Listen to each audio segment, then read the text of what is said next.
আসসালামু আলাইকুম সুপ্রিয় শিক্ষার্থীবৃন্দ, আশা করি তোমরা সকলে ভালো আছো, আমিও ভালো আছি। তো আজকে আমি তৌহিদ স্যার তোমাদের সামনে এসেছি একাদশ শ্রেণীর জীববিজ্ঞান প্রথম পত্রের নবম অধ্যায়ের একটা টপিক আলোচনা করার জন্য। আর সেটা হচ্ছে কেলভিন C4 চক্র অর্থাৎ হ্যাসল্যাক চক্র। এটা তোমরা অনেকে বলো যে হ্যাসল্যাক চক্রটা অনেক কঠিন, কিভাবে হয় এগুলো আমরা বুঝতে পারি না। আসলে সেই বিষয়টাই আমি আজকের একটা ছোট্ট ভিডিওর মাধ্যমে তোমাদেরকে বিষয়টা একদম ক্লিয়ার করে দেওয়ার চেষ্টা করব। তো আমরা জানি সালোক সংশ্লেষণের দুইটি গতিপথ আছে, যেটা বিজ্ঞানী ব্ল্যাকম্যান 1905 সালে আবিষ্কার করেন। একটা হচ্ছে আলোক নিরপেক্ষ পর্যায় আর অপরটি হচ্ছে আলোক নির্ভর পর্যায়। আর আলোক নিরপেক্ষ পর্যায়ে কিন্তু আলোর প্রত্যক্ষ প্রয়োজন পড়ে না।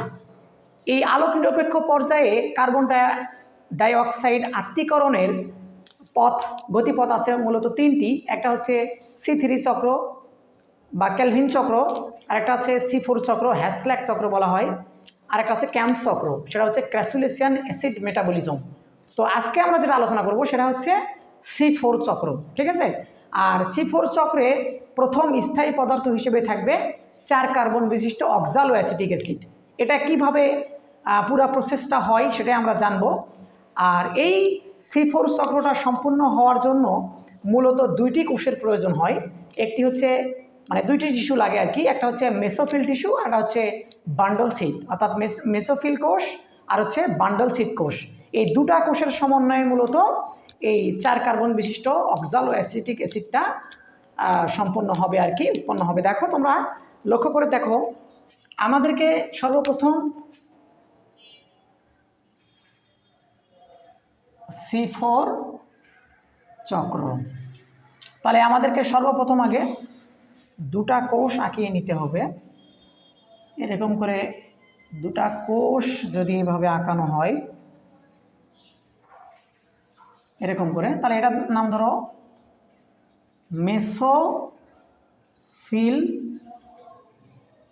মেসোফিল কোষ, আর এটা হচ্ছে এই পাশে আর একটা ধরো,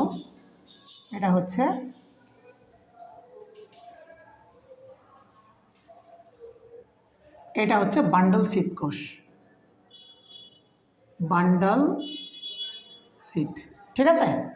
তো আমরা এখন লক্ষ্য করব, দেখো সর্বপ্রথমে এই বিক্রিয়াটা শুরু হবে ফসফাইনল পাইরুভিক অ্যাসিড থেকে। কি থেকে? ফসফাইনল পাইরুভিক অ্যাসিড, ফসফাইনল পাইরুভিক অ্যাসিড।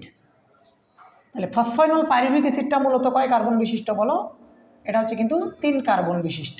কয় কার্বন? 3 কার্বন বিশিষ্ট হচ্ছে ফসফাইনল পাইরুভিক অ্যাসিড। তো আমরা জানি C4 যে চক্রটা সেটা হচ্ছে 4 কার্বন বিশিষ্ট অক্সালো অ্যাসিটিক অ্যাসিড। সেক্ষেত্রে এটা যদি 3 কার্বনের হয় ফসফাইনল পাইরুভিক অ্যাসিডটা, সেক্ষেত্রে এটাতে কিন্তু আরেকটা কার্বনের প্রয়োজন পড়বে, আর সেই কার্বনটা বাইরে থেকে আসা কার্বন ডাইঅক্সাইড থেকে আসবে, ঠিক আছে।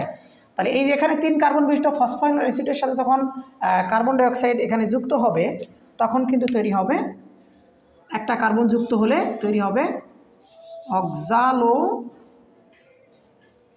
Acetic acid. কথা বুঝতে পারছো? তাহলে এই যে 3 কার্বনের সাথে 1 কার্বনকে যুক্ত করে অক্সালো অ্যাসিটিক অ্যাসিড তৈরি করলো, যেটা কয় কার্বন বিশিষ্ট? 4 কার্বন বিশিষ্ট। তাহলে এটা কে করলো? এখানে একটা এনজাইম কাজ করেছে, যার নাম হচ্ছে কার্বক্সিলেজ এনজাইম। কার্বক্সিলেজ এনজাইম, ঠিক আছে। এখন দেখো, তাহলে এটা 4 কার্বন বিশিষ্ট অক্সালো অ্যাসিটিক অ্যাসিড তৈরি হলো। এখন এই 4 কার্বন বিশিষ্ট অক্সালো অ্যাসিটিক অ্যাসিডটা 4 কার্বনযুক্ত অক্সালো অ্যাসিটিক অ্যাসিডের সাথে এখানে আমরা দেখতে পাবো যে অক্সালো অ্যাসিটিক অ্যাসিডের সাথে হাইড্রোজেন প্রোটন যুক্ত হবে। হাইড্রোজেন প্রোটন যুক্ত হয়ে মূলত এখানে অ্যাসপার্টিক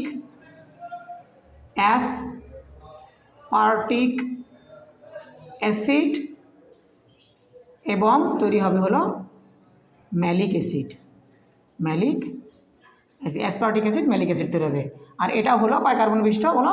4 কার্বন বিশিষ্ট, ঠিক আছে। এখন যে অক্সালো অ্যাসিটিক অ্যাসিড থেকে অ্যাসপার্টিক অ্যাসিড অথবা ম্যালিক অ্যাসিড কীভাবে তৈরি হলো? এখান থেকে হাইড্রোজেন প্রোটনের প্রয়োজন হয়েছে, আর এটা NADPH2 ছিল, আর NADPH2 এটার থেকে আমরা কি পাই, যদি হাইড্রোজেন প্রোটনকে এখান থেকে বের করে দেওয়া হয় NADP প্লাস এখানে উৎপন্ন হবে, ঠিক আছে। আর হাইড্রোজেন প্রোটনটা যেটা বের হয়ে গেল এটাই মূলত অক্সালাইড অ্যাসিডের সাথে যুক্ত হয়ে হচ্ছে অ্যাসপার্টিক অ্যাসিড এবং ম্যালিক অ্যাসিড উৎপন্ন করলো, ঠিক আছে। এখন এরা যখনই অ্যাসপার্টিক অ্যাসিড অথবা ম্যালিক অ্যাসিড এটা উৎপন্ন হবে তখন এরা মেসোফিল টিস্যুতে আর থাকবে না, এরা এখন বান্ডল সিতে ট্রান্সফার হবে, ঠিক আছে। তাহলে এখানে আবার অ্যাসপার্টিক অ্যাসিড ম্যালিক অ্যাসিড, ঠিক আছে। তাহলে অ্যাসপার্টিক অ্যাসিড এখনও কিন্তু এরা 4 কার্বনই আছে, ঠিক আছে।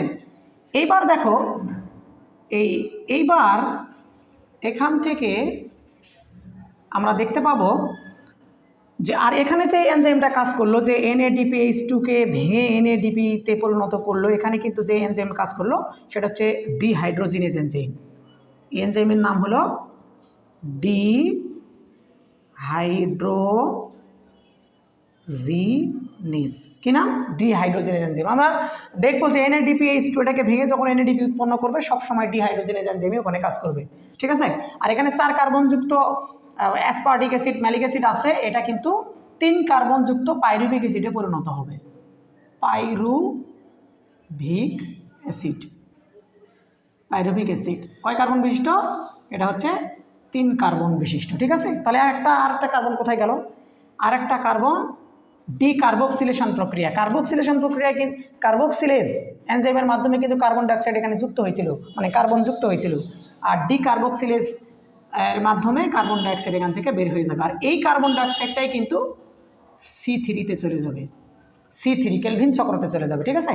তাহলে এখানে যে এনজাইম কাজ করলো এটার নাম কি?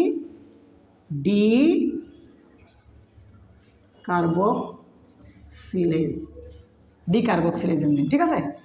আর এখানে যেহেতু ওটা C3-তে পরিণত হয়ে গেল তখন এখানে NADPH2টা ভেঙে NADP তৈরি হয়েছিল, NADP প্লাস তৈরি হয়েছিল, এটা কিন্তু আবার পুনরায় ওই জায়গাতে ফিরে আসবে। তার মানে এখানে ছিল হচ্ছে NADP প্লাস, এটা ছিল, এটার থেকে NADPH প্লাস অথবা 2 এটা তৈরি হবে, ঠিক আছে। তা দেখো এই জিনিসটা আবার কিন্তু আমরা ফিরে পাচ্ছি। তাহলে এই পাইরুভিক অ্যাসিড এখন আছে, এই পাইরুভিক অ্যাসিড কিন্তু আবার এখান থেকে মেসোফিল টিস্যুতে প্রবেশ করবে, ঠিক আছে। তাহলে এখানে আবার পাইরুভিক অ্যাসিড কয় কার্বন বিশিষ্ট? 3 কার্বন বিশিষ্ট। তাহলে দেখো শুরু হয়েছিল ফসফাইনল পাইরুভিক অ্যাসিড থেকে, ওখান থেকে oxaloacetic acid, aspartic acid malic acid bundle sheath কোষে আসলো, ডিকার্বক্সিলেজ বিক্রিয়ার মাধ্যমে কার্বন ডাইঅক্সাইডকে আবার অপসারণ করলো, করে আবার 3 কার্বন বিশিষ্ট পাইরুভিক অ্যাসিড তৈরি করলো। পাইরুভিক অ্যাসিড আবার মেসোফিল টিস্যুতে প্রবেশ করলো এবং এই পাইরুভিক অ্যাসিডটার থেকে আবার কিন্তু কি তৈরি হবে বলো? ফসফাইনল পাইরুভিক অ্যাসিড। তাহলে পাইরুভিক অ্যাসিডের সাথে ফসফাইনল পাইরুভিক অ্যাসিড মানে ফসফেট গ্রুপ কিন্তু যুক্ত হতে হবে। তাহলে এই ফসফেট গ্রুপটা কোথা থেকে আসবে? এই ফসফেট গ্রুপটা আসবে আমরা জানি যে এটিপি, এটা এটিপিকে যদি ভাঙা হয়, এটিপিকে ভাঙলে দেখো এডিপি প্লাস এদিকে পিআই পাওয়া যায়, ইনঅর্গ্যানিক ফসফেট। এই ফসফেটটাই কিন্তু এই ফসফেটটা ফসফাইনল পাইরুভিক অ্যাসিড তখন তৈরি করবে, ঠিক আছে। এটা কিন্তু আবার সেই 3 কার্বনে চলে আসলো। তাহলে অবশ্যই এখানে একটা জিনিস আমাদের মনে রাখতে হবে, যেখানেই এটিপি ভেঙে এডিপি আর পিআই উৎপন্ন হবে সেখানে যে এনজাইমটা কাজ করবে ওই এনজাইমটার নাম হবে কাইনেজ। এটা মনে রাখবো। আমরা অনেক সময় দেখি অনেকগুলো এনজাইমের নাম আছে, আসলে এতগুলো এনজাইমের নাম আমি কিভাবে মনে রাখবো? তাহলে কার্বন ডাইঅক্সাইডকে যুক্ত যখন আমরা করতে দেখবো সেটা কার্বক্সিলেজ, যখন কার্বন ডাইঅক্সাইডকে বের করে দিচ্ছে বা কার্বনকে অপসারণ করতেছে তখন ডিকার্বক্সিলেজ, যখন দেখবো NADPH2কে ভেঙে NADP তৈরি করতেছে তখন হচ্ছে ডিহাইড্রোজিনেজ, হ্যাঁ। তারপরে হচ্ছে ATPকে ভেঙে ADPতে পরিণত করছে তখন হচ্ছে সেটা হলো কি? এটা হচ্ছে কাইনেজ। তো দেখো ফসফাইনল পাইরুভিক অ্যাসিড কার্বন যুক্ত হলো অক্সালোঅ্যাসিটিক অ্যাসিড, অ্যাসপার্টিক অ্যাসিড, আবার অ্যাসপার্টিক অ্যাসিড হচ্ছে এই পাশে আসলো, এবার হচ্ছে সেখান থেকে পাইরুভিক অ্যাসিড থেকে সেটা আবার হচ্ছে ফসফাইনাল পাইরুভিক অ্যাসিডে পরিণত হচ্ছে। তাহলে এইখান থেকে শুরু হয়ে এই দিক দিয়ে এইভাবে এই প্রক্রিয়াটা চলতে থাকবে। আর এটাতে মূলত মেসোফিল কোষ এবং বান্ডলসিড কোষ দুটাতেই এইটা হয়ে থাকে, এই জন্য এটাকে C4 চক্র বলা হয়ে থাকে। আশা করি তোমরা ব্যাপারটা বুঝতে পেরেছো। না বুঝতে পারলে অবশ্যই জানাবে। তোমরা ভালো থাকো, সুস্থ থাকো। আসসালামু আলাইকুম।